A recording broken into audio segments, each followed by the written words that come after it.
Hello and welcome to our discussion on complications of chronic gastritis. The complications of chronic gastritis. We have already talked about gastropathy and we talked about acute gastritis, we talked about chronic gastritis, and now it's the time to talk about the complications of chronic gastritis. Well, first of all, why don't we first talk about the complications of acute gastritis? Well, we can't because there isn't any. The complications appear after the chronic stage, not the acute stage. So the acute stage, acute gastritis could develop and persist into chronic gastritis. But the complications of chronic gastritis can only appear after the chronic stage. So now, we have already discussed chronic gastritis being either caused by the microbe or the bacillus gram-negative bacteria, Helicobacter bacteria causing chronic gastritis, and that is in 90% of the cases, as we mentioned, and in 10% of the cases we talked about autoimmune caused or autoimmune chronic gastritis. Now we want to talk about what are the negative consequences and the implications and the complications that can happen following chronic gastritis. And there are mainly 4 or 3 complications. The main complication is peptic ulcer disease. Peptic means induced by acid. So peptic ulcer disease meaning an ulcer or an injury that is caused to the mucosa of the stomach due to an acid. So that means there will be a disruption between what we call the protective system, the defense mechanisms, the mechanisms that enable and establish the secretion of mucus to protect and shield our stomach from that hydrochloric inner content of the stomach from damaging our stomach mucosa. If that cell, if that layer, that protective mucus layer diminishes, then we will be at risk for the development of an injury or an ulcer, because the acid in the content of the stomach will start attacking our bare stomach mucosa because the protective layer is no longer there. So we have peptic ulcer disease. Then the remaining complications, in addition to peptic ulcer disease, we have mucosal atrophy. And that is pretty obvious and very simple to discuss, because we talked about how that mucus layer, that green layer, protects our epithelial, our stomach mucosa from that acidity and those peptic enzymes that try to make it into the tissue and break it down, and protects us also from the Helicobacter, the H. pylori bacteria that is boring and trying to bore into this mucus layer and break into our stomach epithelium. So that's why we need to have a very strong, maintained mucus layer. So there will be mucosal atrophy. So someone who's suffering from chronic gastric pathology, chronic gastritis, it makes perfect sense that the epithelium of their mucosa will definitely be atrophied, it will be weakened. In addition to that, there is also another complication of chronic gastritis, in addition to peptic ulcer disease that we will talk about later on, peptic ulcer disease and mucosal atrophy. There is also intestinal metaplasia. What does intestinal metaplasia mean? It means that cells of the stomach and some cells of the esophagus start to differentiate and change their nature into cells that resemble the intestine. That's why we call it intestinal metaplasia. It happens in the esophagus in a case called Barrett's esophagus, when someone who's suffering from GERD,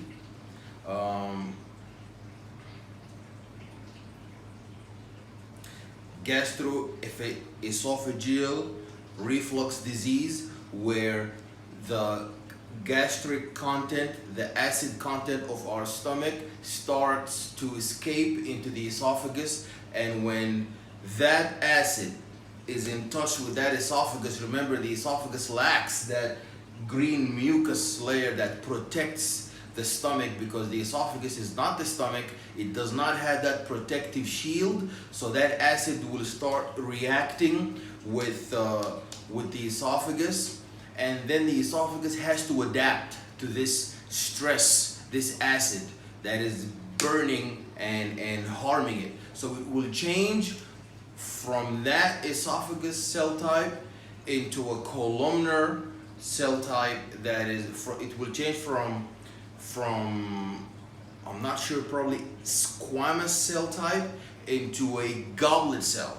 A goblet cell is an emergency cell that appears clinically in situations where, as what we're dealing with right now, where an esophagus is now dealing with some burning acid, so it needs to replace these cells. Like when someone who's smoking and that smoke starts to be in touch with the cells of our esophagus, those cells will eventually change in order to adapt to that stressful stimuli being smoke. But in Barrett's esophagus, our problem is we're not dealing with smoke, we're dealing with acid, burning acid. So the cells of the esophagus will start to transform and differentiate into goblet cells. That could also happen in the stomach when there is damage to our stomach mucus layer, and these cells, and then our mucosa becomes exposed, because there is no layer because there's no layer protecting it from the acid. Then those cells will start to differentiate and transform into goblet cells. Goblet cells are cells that release mucus. So in the esophagus, they will start urgently releasing mucus in order to protect our esophagus. In our stomach, they will start secreting mucus in order to protect our stomach from that hydrochloric acid. So that is one complication, where we would have intestinal metaplasia, when our stomach cells have been damaged and that exposed layer can no longer tolerate this burning acid. Then our stomach will start to transform into intestinal cells, and that is called intestinal metaplasia. And the particular kind of cells we're dealing with here are the goblet cells. They are columnar cells that look like a goblet, and they secrete mucus. And the last type of complication we will talk about is the dysplasia.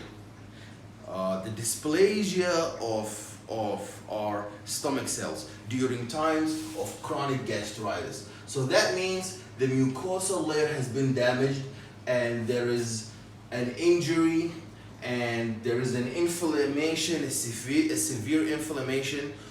In that severe inflammation, there will be a generation of reactive oxidative species. Why is that? Because the environment would become less acidic, because there is damage to our stomach mucosa, and there is damage to our stomach.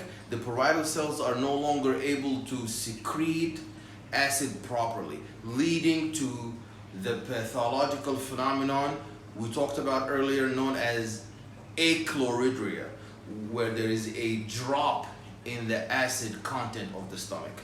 And when the stomach is less acidic, that is an alkaline environment favoring the growth of bacteria. So some bacteria would come in, and that bacteria may release toxins known as nitrosamines. These nitrosamines can cause a defect in the DNA of our stomach cells, transforming these cells into cancer, and that is what's known as dysplasia. What's the difference between dysplasia and metaplasia?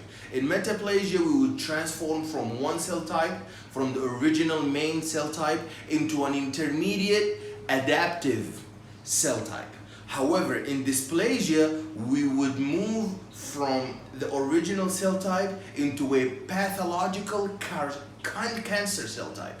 So here, the echloridria, due to the weakness of our stomach ability to induce acid secretion by the parietal cells, that would lead to the accumulation of bacteria releasing toxins like nitrosamines, leading eventually into transforming these stomach cells into cancer cells, and that is known as dysplasia. And also the environment of the inflammatory gastritis, because we're dealing with chronic gastritis. So much inflammation leads to the generation of reactive oxidative species. And in our very former lectures, when we talked about cell homeostasis and cell stress, one of the cellular stressors we talked about are reactive oxidative species and their potential to damage and destroy the DNA, leading to DNA damage, leading to sending of signals that lead to proliferation that would ultimately turn these cells that used to be stomach cells into cells of cancer. So we would have dysplasia. So you need to know that the complications of chronic gastritis are peptic ulcer disease, intestinal metaplasia, atrophy, overall atrophy of our stomach, and we talked about the dysplasia. So we talked about the three things, the metaplasia, intestinal metaplasia, we talked about the dysplasia, and we talked about mucosal atrophy, and we left the main complication of chronic gastritis for last, and that is peptic ulcer disease. Peptic ulcer disease. What is peptic ulcer disease? Peptic means acid-induced. Ulcer is an injury that penetrates the layers. So we could have a superficial erosion, and if we go deeper, if we keep on diving deeper and deeper into the layers, we move on from an erosion into an ulcer. So here we're not dealing, it's not peptic erosion disease, it's peptic ulcer. So the injury has penetrated all the layers and it went pretty deep, and we are dealing with necrotic debris, we're dealing with inflammatory cells, we're dealing with granulation tissue, and we're dealing with fibrosis and scarring. So what happens in peptic ulcer disease? Well, who causes it? It is mainly caused by the bacteria Helicobacter pylori, or the stomach microbe that originally resides in the core of our stomach, and it has urease, an enzyme that is able to synthesize ammonia from the urea, and that ammonia would create a temporary alkaline environment around the bacteria that helps it to survive that very severe acidic environment. Okay, now we must understand that peptic ulcer disease, we can deduce what are the things that may cause that peptic ulcer disease. We talked about the defense mechanisms that maintain our this is the key right here. This green layer, that mucus layer, is what protects our stomach from damage by peptic enzymes within the stomach.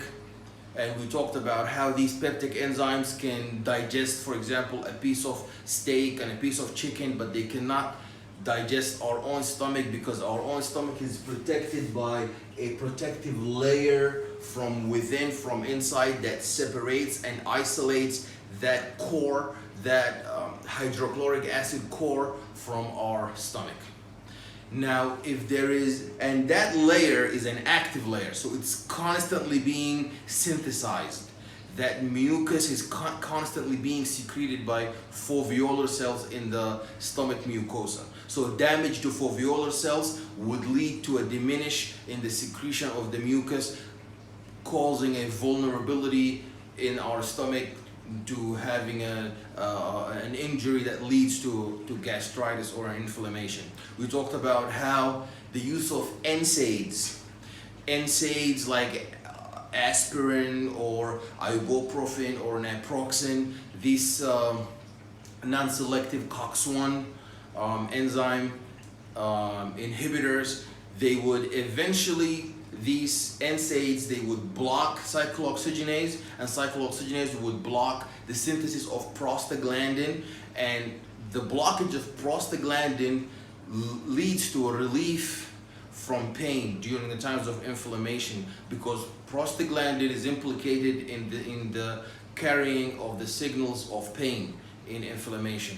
However, blocking the synthesis of prostaglandin will also deprive us from the other positive things that prostaglandin does, which one of them is to promote the synthesis of this green protective mucus layer. We also talked about factors like the secretion of bicarbonate ions that promote an alkaline mucus layer that is in contact with that acidic environment. It keeps it alkaline in the face of that very acidic environment. So what happens here in H. pylori causing a peptic ulcer disease is that the bacteria is able to adhere, it's first able to penetrate that mucus layer due to a weakness or a defect exemplified by an increase in the acidity of our stomach content, or maybe there's a weakness in the synthesis of that mucus layer, a defect in the mechanisms that secrete bicarbonate, or a defect in the entire system that maintains that mucosal, that mucus secreted that protects our stomach. Then the bacteria, that H. pylori, becomes very opportunistic, and it takes an opportunity and starts boring into the inner layers of our stomach. The H. pylori also has adhesives, which are components that allow the bacteria to adhere to lipids and proteins and carbohydrates on the surface of our epithelium, of our stomach epithelium. Then the bacteria also has urea, and it has urease, which creates, this enzyme is able to create ammonia, which brings down the extreme acidity of the stomach and creates a favorable environment for the H. pylori to survive.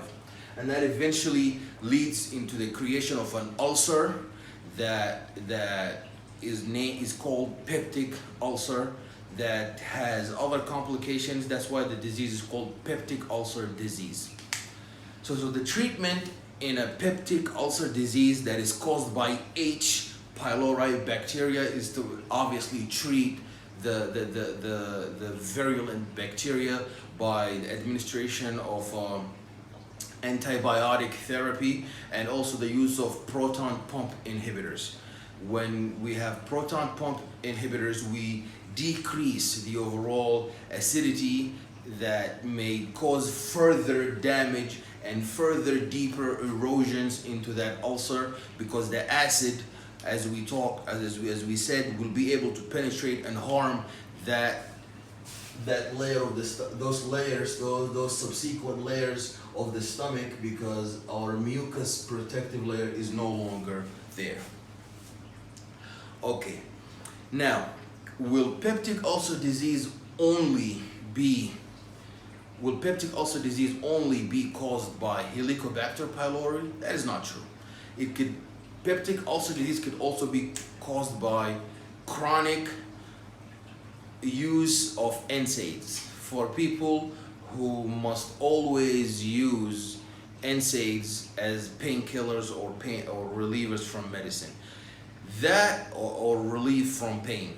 Well, we mentioned that yes, prostaglandins are implicated in the generation of pain and the irritation of the nerve endings during inflammation.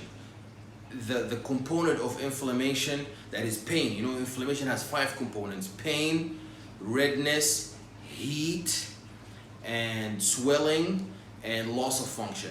That pain is generated and propagated by the prostaglandins. So when we take NSAIDs, as I mentioned, these NSAIDs will block prostaglandin synthesis, leading to the alleviation of the pain signals during inflammation. However, prostaglandin does not only carry pain. It has other protective things, as I have illustrated right here. You see, prostaglandin, it has one red negative thing, and that is the pain signal during inflammation. However, it has 4 other positive things, like the mucin secretion to create that mucus layer that protects our stomach. It also promotes, prostaglandins also promote bicarbonate secretion that brings down the acidity, that injurious acidity of the stomach, and creates an alkaline environment. Prostaglandins also promote proper blood flow in the vasculature, and also prostaglandins promote regenerative capacity and epithelial integrity of our stomach mucosa. However, if we used NSAIDs that block prostaglandins, we would lose all of that, and that would make us be in a risk for peptic ulcer disease. Well, in order to be treated in that situation from a peptic ulcer disease that is originally caused by the use of NSAIDs, then stopping the use of NSAIDs is pretty much the very first step into the treatment of this chronic complication of chronic gastritis.